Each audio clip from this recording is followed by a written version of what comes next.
तो परमाणु विनाश की ये आंधी सिर्फ अमेरिका या इजराइल में नहीं चल रही है, बल्कि रूस और उत्तर कोरिया जैसे मुल्क भी कमर कस चुके हैं। रूस तो 1.5 साल से भी ज्यादा वक्त से यूक्रेन से युद्ध लड़ रहा है। इस दौरान वहां भी परमाणु युद्ध की आशंका कई बार गहराई। तो उत्तर कोरिया भी बार बार परमाणु मिसाइलें दागकर अमेरिका की टेंशन बढ़ा रहा है। इसका मतलब यह हुआ कि तैयारी सिर्फ अमेरिका के मोर्चे पर नहीं चल रही है, बल्कि पुतिन भी इस परमाणु खेमे में डटकर और खुलकर खड़े हैं। रूस ने भी एक ऐसा टेस्ट किया जिससे अमेरिका हिला हुआ है।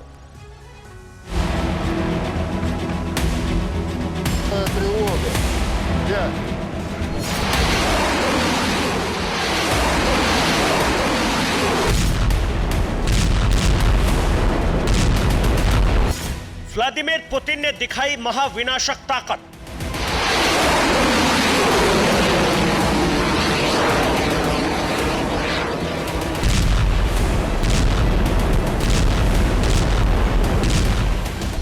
किम जोंग उन ने दागी परमाणु मिसाइल।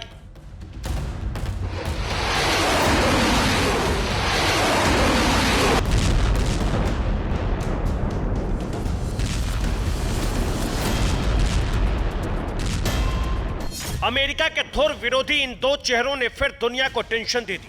यूक्रेन युद्ध के बीच रूस ने अपने हथियारों के जखीरे में एक और महाविनाशक हथियार को शामिल किया है।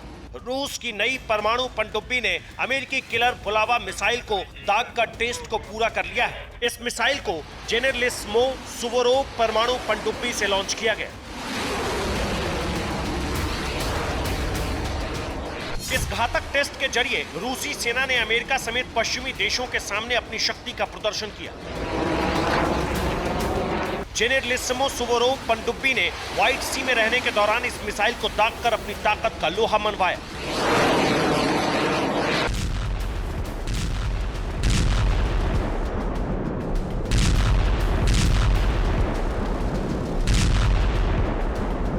खबरों के मुताबिक रूस ने अपने ग्रोम परमाणु हथियार अभ्यास के दौरान इस बुलावा बैलिस्टिक मिसाइल का परीक्षण किया। रूसी नौसेना के प्रमुख एडमिरल निकोलाई येवमेनोव ने कहा कि उनकी नई परमाणु ऊर्जा से चलने वाली सबमरीन ने रणनीतिक मिसाइल का परीक्षण किया है। इसकी मारक क्षमता से अमेरिका हैरान है।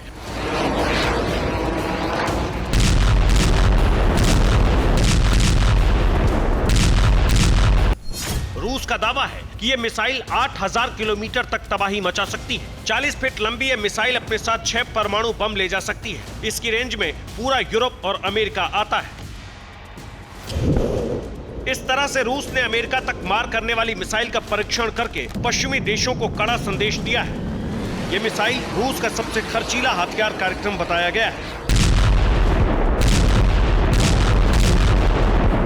रूस ने अपनी जिस जेनेरलिस्मो सुवोरोव परमाणु पनडुब्बी से इस मिसाइल को लॉन्च किया, वो जल्द वहां की नौसेना में शामिल होने वाली है। ये रूसी पनडुब्बी चौथी पीढ़ी की मानी जाती है और इसे पकड़ना बहुत मुश्किल है। इसमें कई अत्याधुनिक मिसाइल, टॉर्पीडो, नेविगेशन सिस्टम और सोनार सिस्टम लगाया गया है। रूस और अमेरिका दोनों ने हाल ही में अपना परमाणु अभ्यास पूरा किया है, वो भी तब जब यूक्रेन को लेकर दोनों के बीच तनाव काफी बढ़ा हुआ है। रूस के राष्ट्रपति ने कहा कि यूक्रेन जंग में परमाणु हथियार के इस्तेमाल की कोई जरूरत नहीं है, लेकिन अमेरिका को अब भी पुतिन के इरादे पर संदेह बना हुआ है। लेकिन सवाल कि बाइडेन ऐसा क्यों सोच रहे हैं?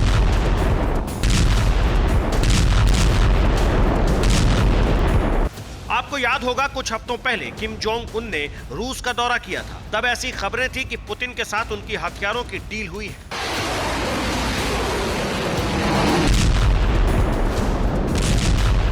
चार दिन पहले ही ये रिपोर्ट आई कि उत्तर कोरिया ने बेहद शक्तिशाली और खतरनाक मिसाइल का टेस्ट किया है।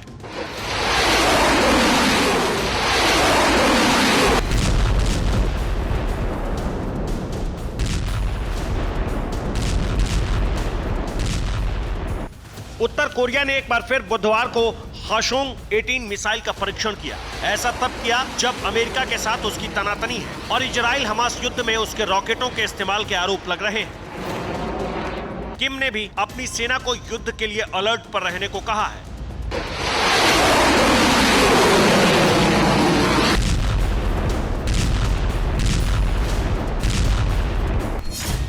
हाशोंग 18 मिसाइल 6,648 किलोमीटर तक मार कर सकती है। इसके अलावा ये मिसाइल परमाणु हमला करने में भी सक्षम है। इससे पहले उत्तर कोरिया इस मिसाइल का परीक्षण 2 बार कर चुका है। ऐसे में तीसरी बार इस मिसाइल का परीक्षण अमेरिका और जापान जैसे देशों के लिए चेतावनी माना जा रहा है। दुनिया में आई इस न्यूक्लियर आंधी से चीन अछूता नहीं है। चीन अपनी सैन्य ताकत बढ़ाने में लगा है। चीन का साक्ष्य है कि 2030 तक वो 1000 परमाणु हथियार विकसित कर ले।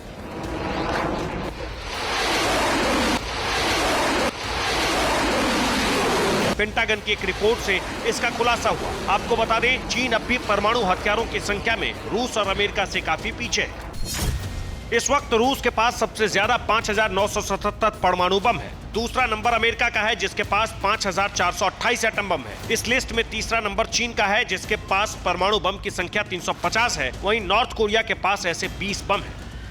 यानी परमाणु हथियारों की रेस में चीन दुनिया की 2 महाशक्तियों से बहुत पिछड़ा हुआ है। दुनिया इस समय 2 बड़े युद्ध में उलझी है। एक रूस यूक्रेन और दूसरा इजराइल हमास के बीच भीषण संघर्ष छिड़ा हुआ है। जंग के ऐसे माहौल में परमाणु हथियारों की अंधाधुंध रेस किसी बड़े खतरे की आहट है।